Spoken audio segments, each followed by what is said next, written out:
Halo, selamat malam. Baik lagi dengan podcast Malam Klinik. Gua Putra. Hari ini gua mau tag sendiri karena untuk rekan gua saat ini kebetulan lagi ada kerjaan. Jadi ini gua ambil sendiri dulu untuk tagnya. Dan ada beberapa email yang langsung dikirimkan oleh Bang Jack. Kebetulan yang untuk email dipegang oleh Bang Jack. Jadi gue akan ceritakan ini berdasarkan dari email-email yang masuk sebelumnya. Terima kasih udah kirimkan email ke klinikzone@gmail.com. Terima kasih yang udah mau ceritakan kejadian-kejadian mistisnya. Mungkin hari ini gue bacakan dulu dari yang udah kirimkan. Langsung aja mungkin gue bacain aja ya. Halo podcast Malam Klinik. Perkenalkan, gue Abdul.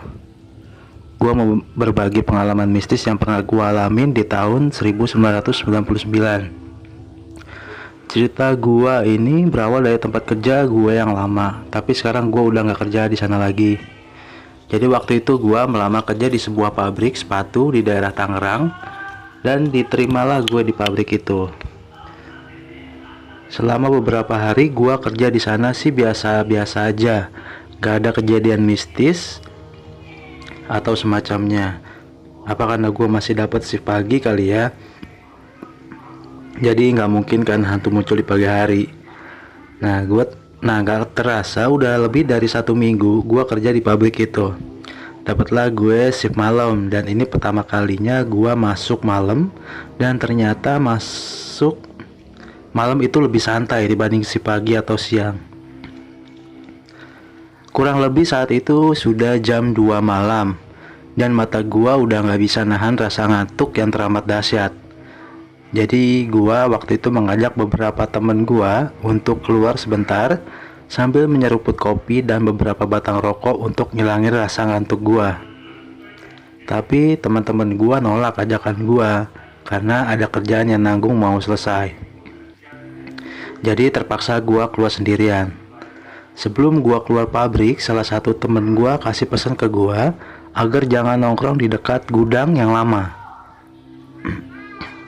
Gua tanya kenapa, tapi temen gua bilang pokoknya jangan ke situ, dan gua coba untuk ikutin pesan temen gua.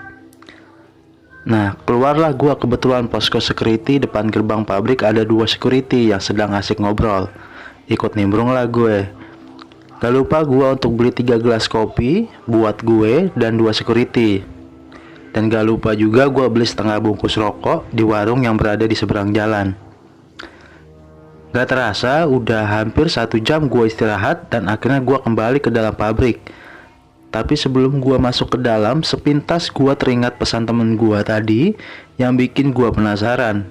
Dan gue coba untuk ngecek ke gudang yang lama. Oh, jadi dia mungkin karena penasaran langsung aja kali ya datang ya untuk ngecek gudang yang dikatanya temennya jangan ke situ.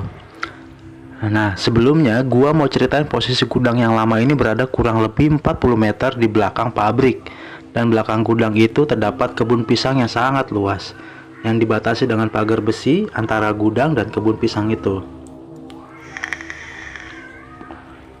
Pergilah gua ke gudang yang lama, tapi gua nggak bisa masuk karena pintunya digembok. Jadi gua coba ngecek dari jendela yang ada di samping gudang. Saat gua lihat ke dalam, suasananya sih bikin serem karena lampu di dalam gudang redup. Tapi saat gua lihat ke dalam tidak ada hal yang aneh. Yang gua lihat cuma mesin-mesin pabrik yang udah rusak dan barang-barang lainnya yang udah tidak terpakai. Karena gak ada sesuatu yang ganjil, jadi gua putuskan balik lagi ke pabrik.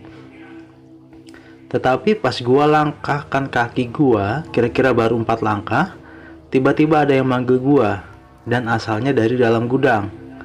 Dalam hati gua bertanya, siapa yang manggil gua ya? Kan tadi kan kosong. Rasa penasaran dan rasa takut bercampur aduk, dan akhirnya gua coba untuk lihat ke dalam dari jendela samping gudang. Dan pas gua lihat ke dalam, gua lihat sosok pocong yang sangat banyak.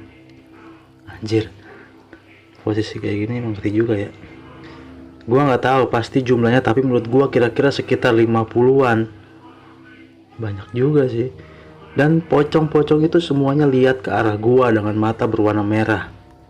Spontan aja gua langsung lari terbirit-birit masuk ke dalam pabrik. Teman-teman gua heran ngelihat gua lari dan lihat muka gua pucat.